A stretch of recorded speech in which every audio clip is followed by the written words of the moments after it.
Do you ever feel like your English pronunciation is holding you back from being able to speak confidently in English? Well, trust me when I say that you are not the only one. By the end of this video, I can promise you, you're going to feel much more confident with these 14 words and how to pronounce them correctly.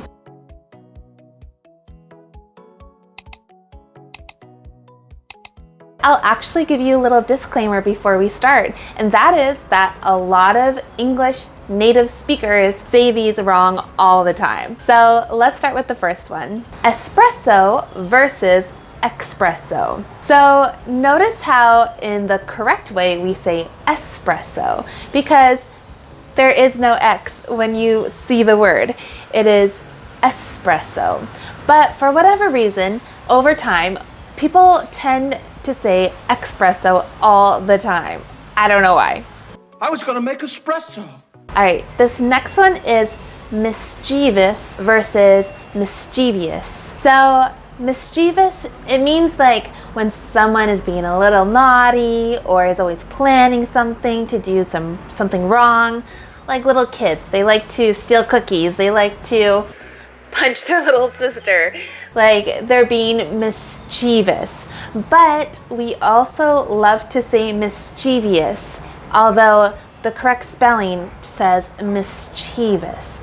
So when you get into the habit of this, say mischievous. If somebody tries to correct you and say it's supposed to be mischievous, then you can say, hey, Google the word and you will see that it's actually mischievous. I like to picture Jesus like a mischievous badger. All right, next one is nuclear versus nuclear. So nuclear, nuclear. Do you hear the difference? So the correct way to say it is 2 syllables, nuclear. Whereas a lot of people like to say nuclear. So nuclear, but that is the wrong way to say it. You want to say nuclear. So for example, there were so many nuclear explosions in World War II. Whatever it is, it's nuclear. All right, number 4 is almond. So this is the toasty, yummy little nut that a lot of health nuts love to use and eat and consume, but almond has an L in it. A lot of people like to say almond. So they like to take the L and make it silent, but it's actually pronounced almond. And so let me know, are you a big almond fan? Write it down in the comment section. Do they ask for more of the little almond things? Okay, the next one is often versus often. So often, often. So a lot of people like to make a really hard F when they're talking about something that happens frequently, something that is often. And what you're doing is you're actually making a big F. So often, often. But the real pronunciation is a little more subtle. It's actually often, or even often, often, often. And so the T is very, very subtle. It's very small. So you do not want to say often, you want to say often. All right? As often as I can spare them. Okay, this next one is a really common mistake that even I myself learned, I think when I was like 10 years old, and I was like, what? And that is February versus February. Can you guess which one is right? So the correct one is February. February. And so lots of people, lots of native English speakers say February, February, but there's actually an R before the U. So it's pronounced February, February.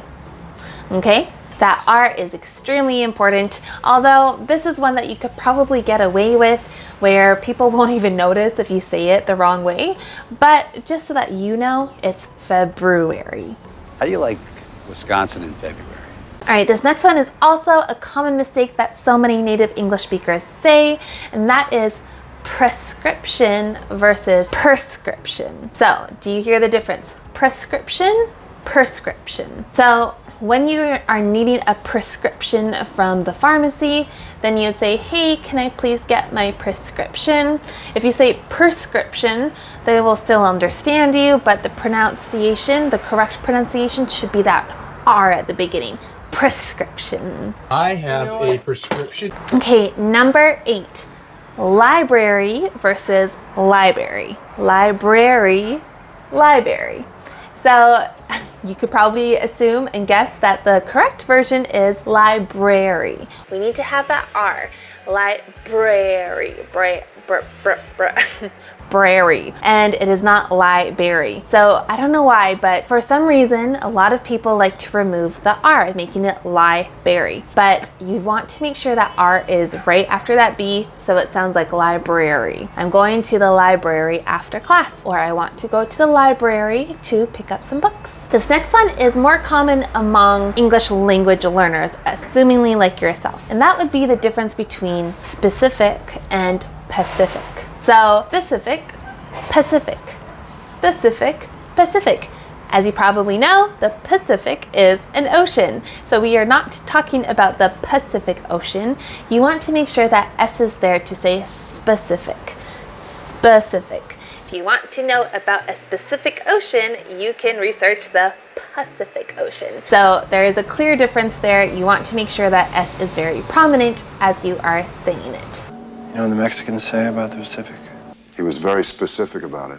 Okay, this next one can be a little controversial for I think all speakers. I'll tell you the correct way to say it, but then also the way that you could say it and it would be totally fine. And that would be the word comfortable. So I say it the wrong way, comfortable. The correct way to say it is comfortable, comfortable. And so don't come at me, but properly speaking, it should be comfortable. That O is in the word, but it is so common to actually pronounce it like comfortable. So I would say if you want to sound more like a native English speaker, then you would probably say comfortable. And so you want to be comfortable saying the word comfortable. Those must be comfortable shoes. All right, we are at number 11, which is etc. And I think I just pronounced it wrong. Etc.